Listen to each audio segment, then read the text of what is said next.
Hai, kembali lagi di Cactus Iden Channel. Dan di video kali ini gue bakalan bahas lanjutan dari Sekai Seiko no Ansatsusa. Video ini adalah spoiler bagi kalian yang menonton animenya. So, peringatan spoiler buat kalian. Dan jika sudah, kita mulai saja videonya. 3, 2, 1.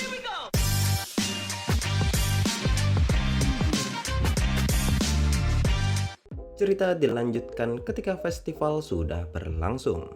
Festival ini akan diadakan selama 3 hari dan puncaknya akan dilakukan pada hari kedua.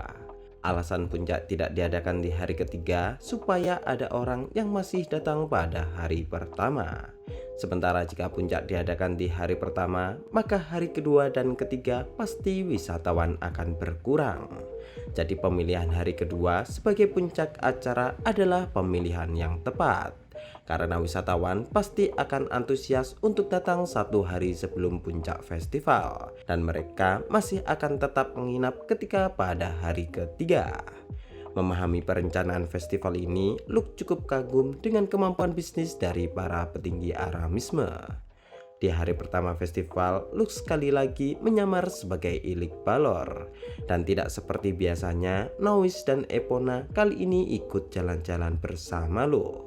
Sudah sangat lama sejak Noise dan Epona berkumpul sebagai teman Luke. Sebagai pahlawan, Epona sudah jelas telah dikirim ke berbagai tempat selama seminggu ini. Tetapi berbeda dengan Epona, Luke tidak tahu dengan apa yang dilakukan oleh Noise. Sejak Noise menjadi bidak iblis Mina, Luke sudah menugaskan mata-mata untuk mengikutinya. Akan tetapi, Noise mampu lolos dari pengintaian itu. Ya, meskipun Luke masih ingin berteman dengan Noise, Luke masih harus tetap waspada kepadanya. Mempertimbangkan Noise sudah menjadi bawahan iblis. Selama berjalan-jalan, Noise seperti biasa terus saja menggoda Tarte. Dan Luke yang melihat ini kemudian memperingatkan Noise untuk berhenti melakukan itu. Karena saat ini Tarte juga sudah menjadi tunangan Luke. Mendengarnya, Noise pun nampak sedikit kaget. Namun tak lama setelah itu, Noise pun mengatakan supaya Luke harus membahagiakan Tarte. Melihat sikap Noise, Luke pun merasa sedikit aneh. Karena Luke mengira bahwa Noise menyukai Nevan daripada Tarte. Mengingat Nevan juga sangat peduli terhadap Noise. Akan tetapi, Noise kemudian menjelaskan bahwa Nevan sudah seperti saudara perempuan baginya. Nevan dan Noise sudah saling kenal sejak mereka masih kecil. Bahkan meskipun untuk sementara mereka juga sudah pernah melakukan pertunangan. Hingga akhirnya Duke Romalung mengakhiri pertunangan itu. Karena dia merasa Noise tidak mampu untuk menciptakan manusia sempurna seperti yang dia harapkan. Sebenarnya Noise sudah bekerja keras untuk membuktikan bahwa Duke Romalung salah. Namun di sisi lain, di mata Nevan juga Noise ternyata hanya dianggap sebagai adik yang perlu dijaga. Dan alasan mengapa Noise menyukai Tarte karena kepribadian dan tingkah laku Tarte ternyata mirip dengan ibunya.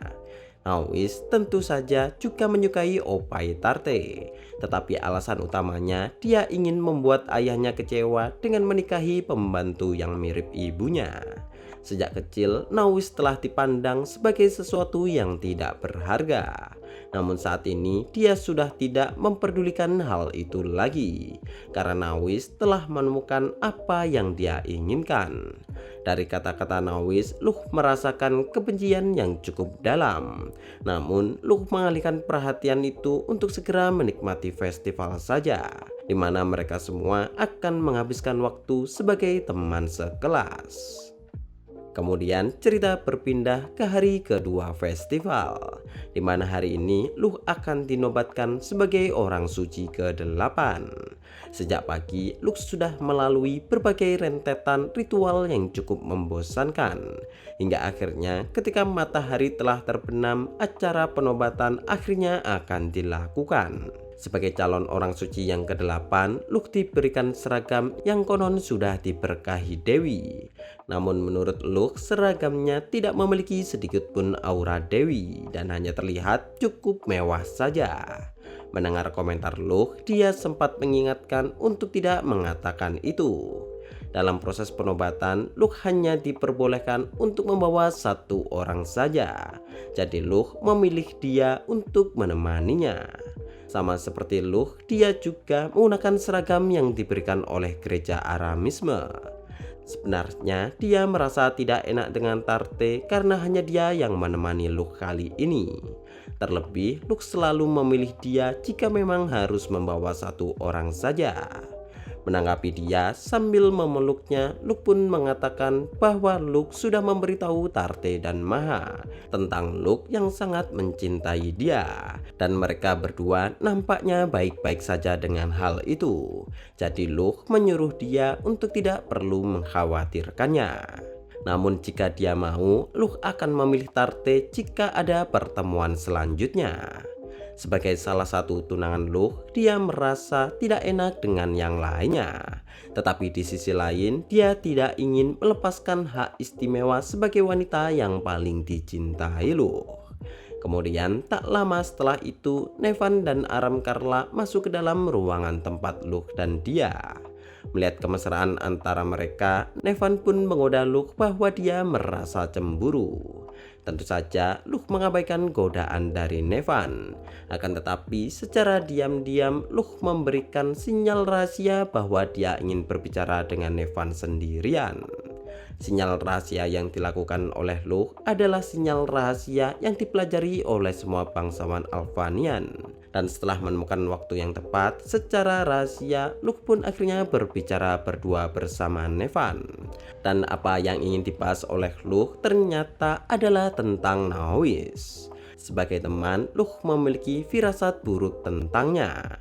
Dan Luke khawatir Nawis akan mendapatkan masalah yang cukup serius. Terlebih bahkan dengan jaringan telekomunikasinya, Luke tidak bisa mengawasinya. Sama seperti Luke, menurut Nevan, jaringan intelijen Romalung ternyata juga tidak bisa mengikuti Nawis, yang telah diperkirakan saat ini memiliki kekuatan misterius untuk menghindari mereka. Dan dengan ini hanya ada beberapa orang saja yang akan mampu untuk menyelidiki Nawis, yaitu Duk Romalung, ayah Luke, Nevan, dan Luke itu sendiri. Jika melihat kondisi saat ini, Duk Romalung dan Nevan tidak akan bisa melakukannya, mengingat mereka saat ini tengah sibuk dengan urusan kerajaan. Dan untuk Luke sendiri, setelah Luke menjadi orang suci, Luke tentu saja tidak bisa bebas bepergian lagi. Jadi dengan ini hanya menyisakan ayah Luke saja yang bisa melakukan penyelidikan.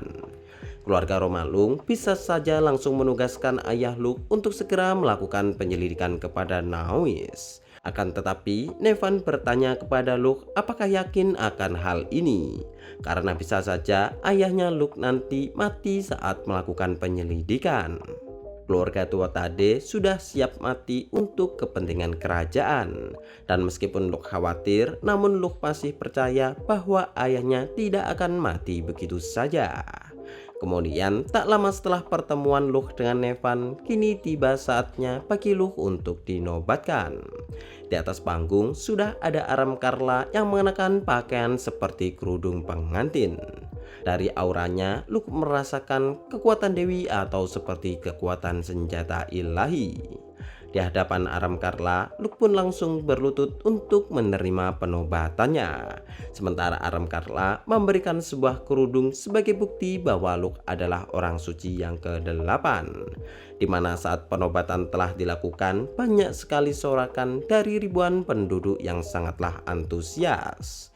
Akan tetapi sorakan itu langsung lenyap ketika Aram Karla meminta semua orang untuk diam dan memulai proses untuk doa. Awalnya Luke merasa bahwa upacara ini akan menjadi sekedar formalitas sederhana. Akan tetapi Luke ternyata merasakan kekuatan dewi dan doa ribuan orang yang disalurkan kepadanya telah menjadi kekuatan, yang mana hal itu memberikan perasaan seperti memabukkan. Setelah dinobatkan, Luke pun langsung mengatakan bahwa dia akan menjadikan kekuatan doa mereka untuk mengusir kegelapan. Yang mana perkataan Luke itu langsung disambut meriah oleh semua orang. Namun di sisi lain, mata Luke saat ini tertuju pada Knowles yang berada di salah satu kerumunan. Melihat Luke, Knowles nampak tersenyum ringan dan dia langsung pergi setelah melambaikan tangannya. Perilaku Knowles nampak seperti biasanya. Akan tetapi, Luke seperti merasa bahwa dia mungkin tidak akan pernah bertemu Knowles lagi. Kemudian cerita berpindah ketika Luke sudah masuk ke akademi lagi.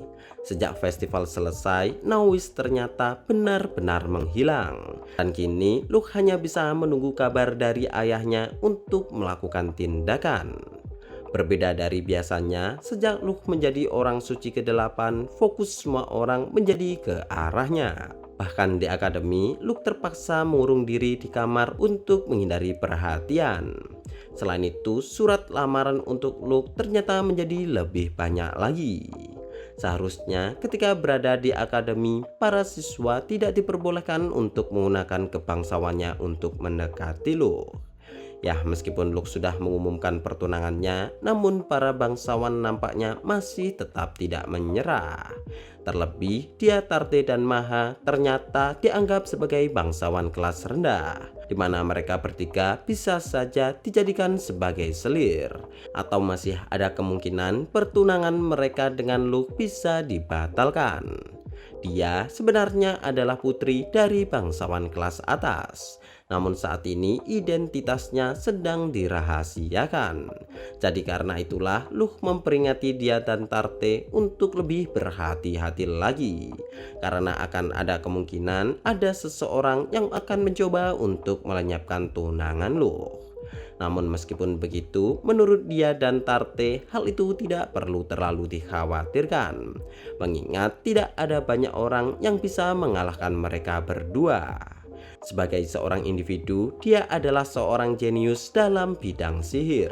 Sementara kerja keras Tarte tidak bisa dianggap enteng. Terlebih, Luke juga sudah melatih dan memberikan skill kesatria setianya untuk lebih memperkuat mereka berdua.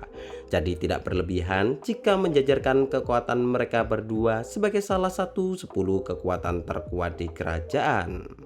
Namun sebagai pembunuh berpengalaman, mereka masih tidak bisa lengah dengan kondisi apapun. Dan cara paling aman untuk saat ini adalah dengan cara terus berkumpul bersama. Kemudian di saat Luke, Tarte dan dia masih mengobrol, Epona ternyata datang untuk menemui Luke. Setelah pembicaraan sebelumnya bersama dia dan Tarte, Luke sebenarnya merasa tidak enak untuk meninggalkan mereka berdua. Akan tetapi, karena Epona mengatakan ingin berbicara penting berdua saja, Luke pun memutuskan untuk pergi bersamanya. Dan untuk berjaga-jaga sebelum pergi, Luke memeriksa setiap senjata rahasianya. Karena meskipun tidak ada niatan bertarung, tidak seperti biasanya Epona membawa pedangnya. Yang mana hal ini membuat Luke menjadi sedikit curiga. Dan lalu setelah mereka berdua saja, apa yang ingin dikatakan Epona ternyata adalah tentang Knowles, di mana Epona mengatakan bahwa sebenarnya dia memiliki skill yang bisa membuat dia merasakan berbagai macam hal. Dan Epona tahu Knowles sudah lama tidak menjadi manusia lagi. Namun meskipun begitu, Epona tidak pernah mengatakan hal ini kepada siapapun, karena Knowles adalah salah satu teman Epona yang tidak ingin dia bunuh. Terlebih, Knowles selama ini juga telah membantu Epona dalam mengurangi tekanan politik kerajaan.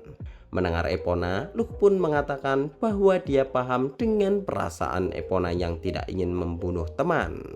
Selain itu, Luke juga memberitahu Epona bahwa sebenarnya Luke juga sudah tahu tentang Knowles yang bukan manusia lagi. Karena tidak hanya Knowles yang memberitahunya sendiri, namun Luke juga sudah membuat perjanjian dengan iblis yang telah mengubah Knowles menjadi monster. Mendengar perkataan Luke dengan ekspresi kebencian, Epona pun langsung bertanya apakah Luke telah mengkhianati umat manusia. Yang lalu dijawab Luke, tentu saja tidak. Alasan mengapa Luke membuat perjanjian dengan iblis itu karena iblis itu menganggap iblis lain sebagai pengganggu. Dan dengan informasi dari iblis itulah Luke bisa membunuh iblis lainnya dengan meminimalkan korban jiwa.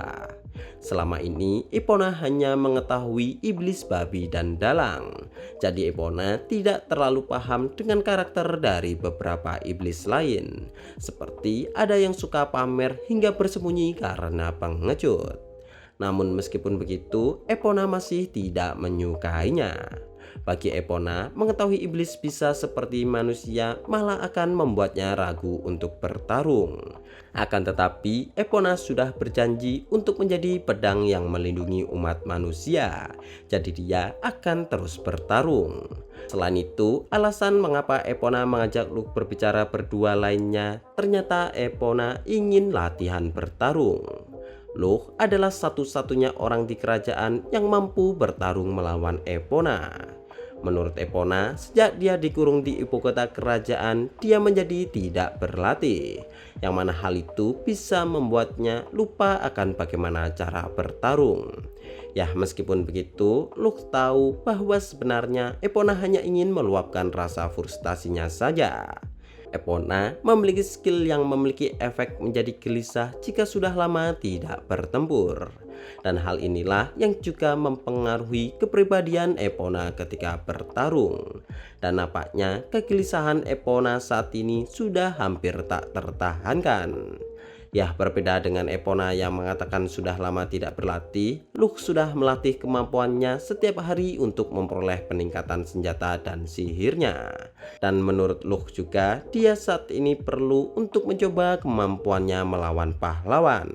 Selain itu, dengan pertempuran ini, Luke juga bisa lebih memahami seberapa besar kemampuan Epona sekarang, tanpa harus menggunakan semua kartu miliknya. Karena di masa depan, Luke tidak akan mungkin bisa menggunakan kemampuan yang sama lagi untuk melawan Epona. Dan karena wilayah akademi terlalu sempit, Luke dan Epona kemudian memutuskan untuk bertarung di bukit tempat melawan iblis dulu, yang saat ini sudah menjadi gurun akibat serangan sihir milik Luke. Oke, sekian dulu untuk pembahasan di video kali ini. Lanjutan mungkin akan kita bahas di video selanjutnya. Like jika kalian suka, subscribe untuk membantu channel ini. Gue admin Kaktus IDN, terima kasih sudah mendengarkan dan goodbye.